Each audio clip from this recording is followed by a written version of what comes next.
The first time I saw Princess Kilira, the entire hall was laughing. Not loudly.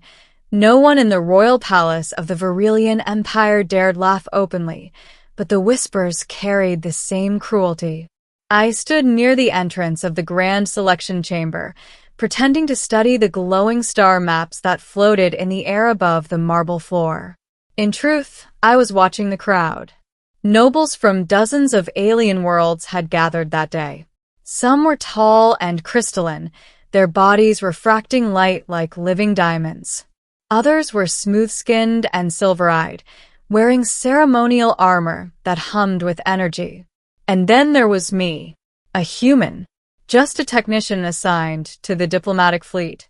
I wasn't supposed to be there, but when the Imperial Navigation Array malfunctioned 2 days earlier, I was the one who repaired it. The Emperor himself had granted me permission to witness the ceremony as a reward. So I stood there quietly, trying not to draw attention. Then Princess Kilira entered. The room changed instantly. Not with admiration, with silence. Kilira was tall and slender like most Varillians, but unlike them, her skin carried faint scars that shimmered under the palace lights. One of her horns curved unevenly, and her right wing, Varillian royalty all had small ceremonial wings, was partially folded, as if it had once been injured. She wasn't ugly, not even close. But in a culture obsessed with physical perfection, those imperfections made her an object of quiet ridicule. And everyone knew why the ceremony existed. The emperor had decreed that his daughter must choose a mate among the noble houses. But rumors said she had already been rejected. Many times. I overheard 2 aristocrats whispering behind me. Another selection ceremony? Yes. The 7th. And still no one will accept her? A soft chuckle followed. Not if they value their bloodline. Their words made something in my chest tighten. Kilira walked slowly toward the central platform. Her posture was straight, regal, but there was something else in her eyes. Something tired. The Emperor stood beside her, towering and majestic, his wings spread like a constellation of living stars. "My daughter," he announced, his voice echoing across the chamber, "will once again offer her hand in alliance to one among you." The nobles stepped forward one by one. Each approached Kilira. Each bowed. And each declined. Politely. Cruelly politely. "My house is honored, but we must refuse. Our genetics are incompatible. Our alliance would cause political instability." Excuse after excuse.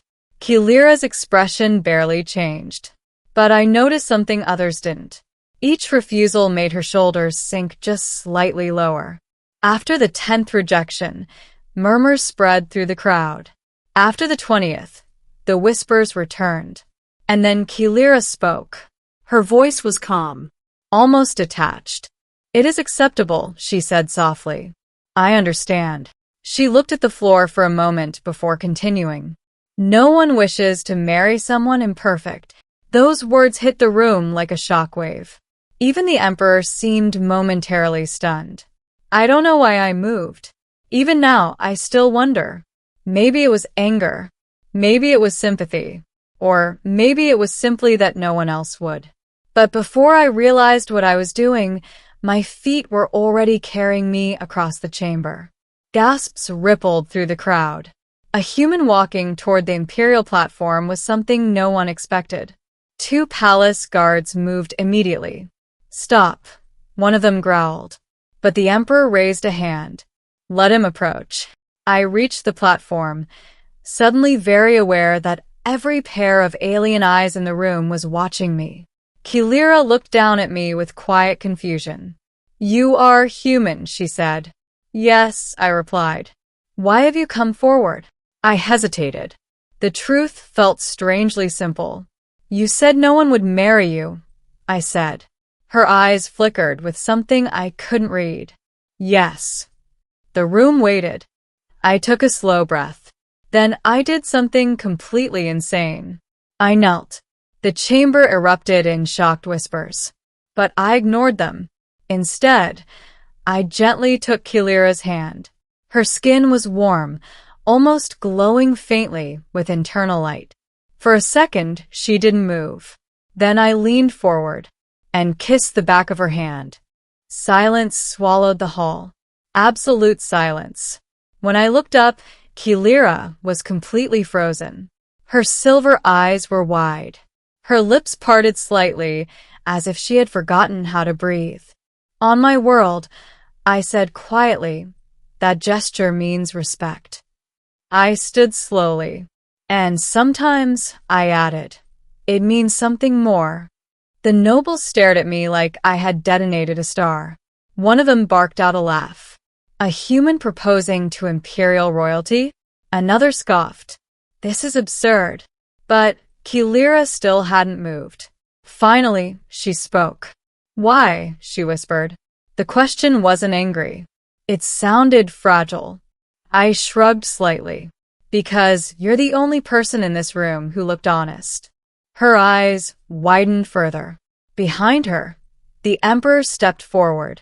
The air around him felt heavy with power. "Human," he said slowly. "Do you understand what you are suggesting?" "Probably not," I admitted. A few nobles snorted. But the Emperor didn't smile. "Marriage to my daughter would bind you to the imperial bloodline. You would become part of this empire." "I see. And you would face hostility from nearly every noble house present." "I already am." For a moment, the Emperor studied me. Then he turned to Kilira. "The choice is yours." The entire chamber held its breath. Kilira looked down at me again. Her expression was no longer frozen. It was searching. "You don't know me," she said. "True. You don't know my flaws." "I've met humans," I replied. "Trust me, flaws aren't scary." A small sound escaped her. It took me a moment to realize it was laughter. Very soft. Very surprised. Then she did something no one expected. She stepped down from the platform. The movement brought her face much closer to mine. Up close, I could see the faint scars along her cheek. They looked less like imperfections and more like marks of survival. "Human," she said, "if you are mocking me, I will never forgive you." "I'm not." "Then why risk everything?" I thought for a moment, then answered honestly. "Because someone should have stood up for you sooner." Kilira went still again. But this time it wasn't shock. It was something deeper. The nobles began shouting protests. "This is madness. The bloodline will be contaminated. The Emperor cannot allow this." The chamber erupted into chaos. But Kilira suddenly raised her hand. A pulse of royal energy burst from her palm. The entire hall fell silent. Her voice carried across the chamber with calm authority. "I accept." The words struck the crowd like thunder. "You what?" one noble shouted. "I accept the human's gesture," Kilira repeated. Then she turned toward her father. "If he is brave enough to face ridicule for me, then I will be brave enough to accept him." The Emperor watched her for a long moment. Then slowly he smiled.